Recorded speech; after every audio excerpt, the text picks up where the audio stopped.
Hello mga kapips, good morning. Another day. Pasok ulit. 1 week akong walang day off ngayon. Alauna yung pasok ko ng hapon. Sarap ng tulog. Medyo sunny today.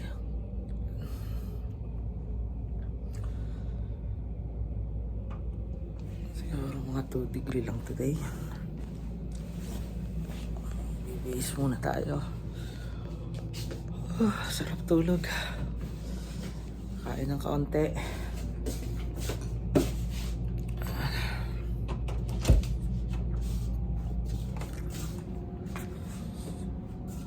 Luto ako ng kanin. Ayun yung lutuan ko. Pwede mo lang magluto sa taas kasi nga nandito ako sa basement. Pero may rice cooker na rin ako dyan. Yan. Ayan pala yung kabuuan ng basement.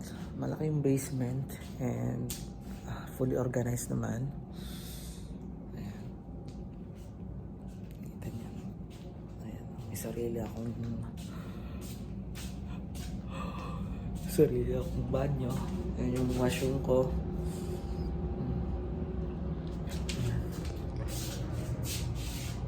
Ayan yung washroom ko. Ayan, sariling shower.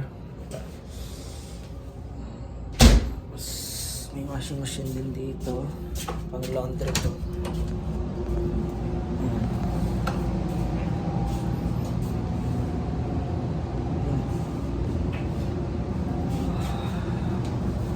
Bis muna ako at kakain.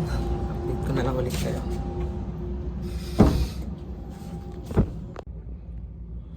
Bumili na rin pala ako nitong water heater ko. Electric kettle. Tapos ito ulam ko kagabi. Bigay sa akin na kuya. Yung mayari nitong bahay.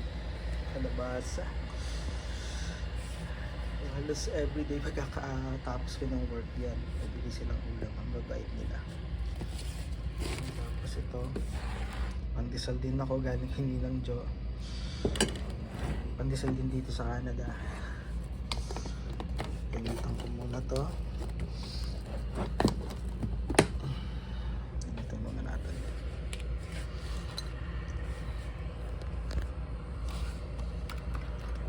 Sa taas. Tour ko din kayo sa kitchen doon sa taas.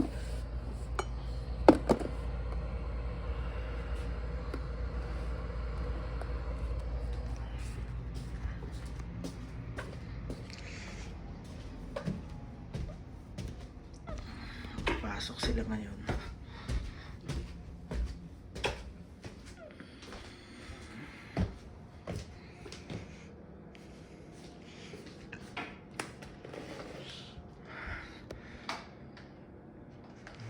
Kitchen, di ba?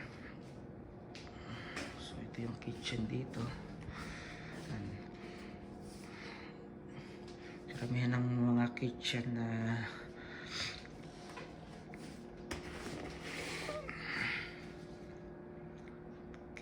na materials here is electric. Most of the appliances here are electric. Ayan. So, mainit muna tayo ng ulam. Tsaka ng pandesal. 4 days na yata yung pandesal sa akin. Tumigas na hindi ko nakain.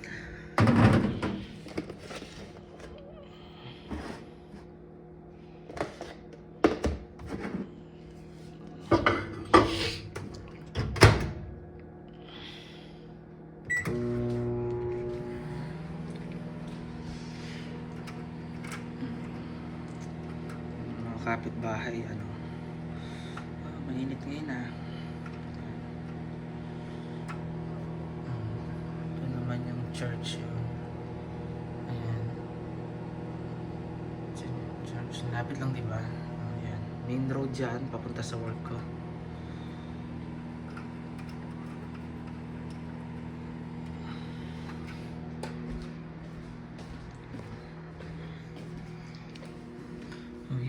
ko. Ayan, dyan ko lang pinaparking. Ayan.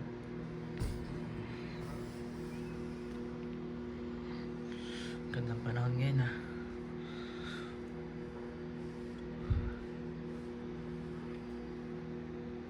Pero medyo madilim. Baka umulan. Ayan.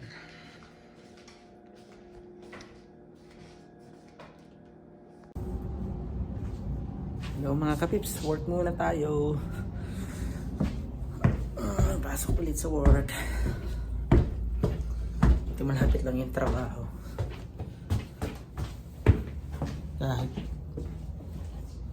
Kahit 5 minutes lang remaining ko, kaya pa. Pasok muna tayo. Medyo mainit ngayon. Wow! Ang weather.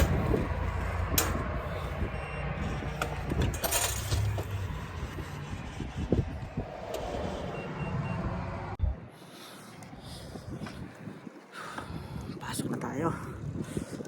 Sarap ng weather. Sakto lang.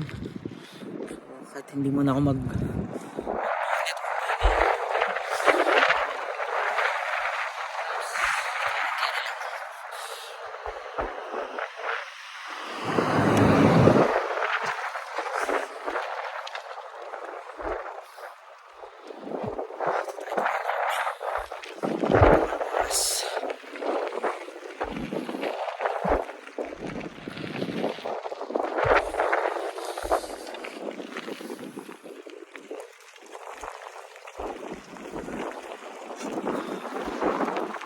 mga nagtatanong pala sa akin kung paano makarating dito sa Canada ng mabilis.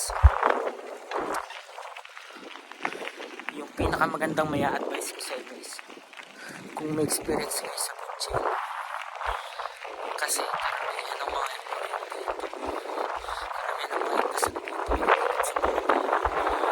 lalo kung ang position is manager or supervisor, yung magandang starting point job.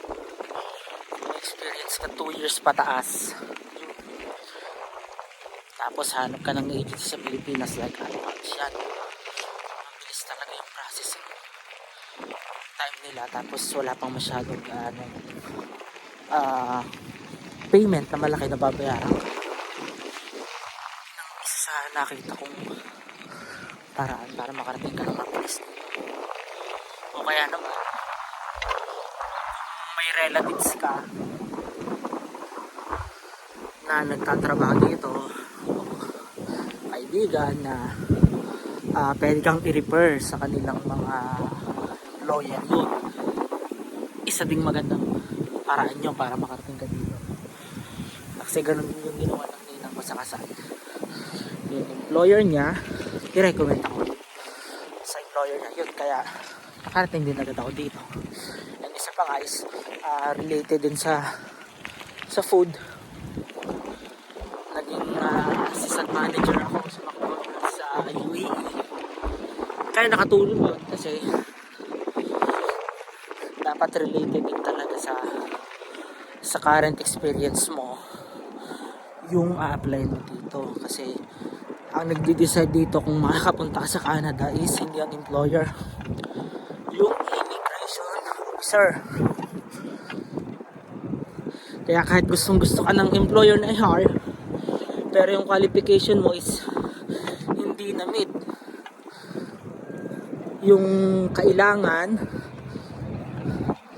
is hindi ka rin makakapunta dito kasi may mga immigration officer nag-check yan ng mga papers mo, ng mga documents mo. Kaya dapat lahat accurate. Kasi may kasama rin ako dito, napapunta pa lang dapat dito, dapat kasabay ko siya actually. Galing din siya ng Dubai, pero sa kasamaang palad na reduce yung visa niya. Diba ang saklat? Ang naman daw no, ang reason is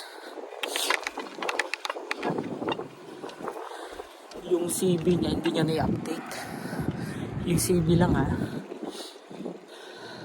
Kasi ang alam ko yung related experience niya is 10 years ago yata.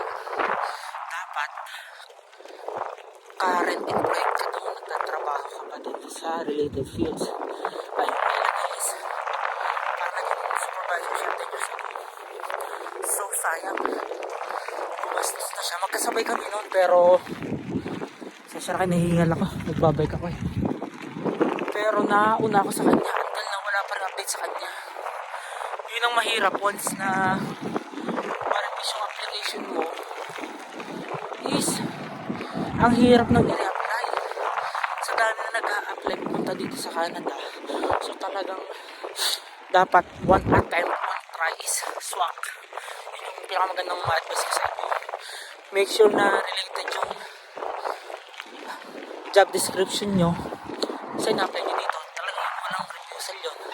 And you're dapat current employed. Dito na ako sa work. Pag-week akong walang day kasi work ko may sakit. Pero okay lang kasi mag-stop tayo. So ngayon dalawa lang kami duty. Iba akong kasama sa work ngayon. Ayan, dito na ako sa trabaho. Update ko na lang ulit kayo. Araw-arawin ko pagbablog. And i-relate ko yung vlog ko about sa papunta dito sa Canada and yung pamumuhay dito sa Canada, cost of living, how to become PR. So yun, so salamat sa pagsuporta nyo, and please subscribe and like this video na rin, and see you soon mga katips sa mga susunod ko pang vlogs. And marami tayong i-upload na vlogs and isi-share ko sa inyo kung paano yung pamumuhay ko dito. So yun lang muna. Hihingal ako. Nagbike ako tapos wala akong dalang gloves. So okay naman, kaya naman. 2 degree yata. Bakit?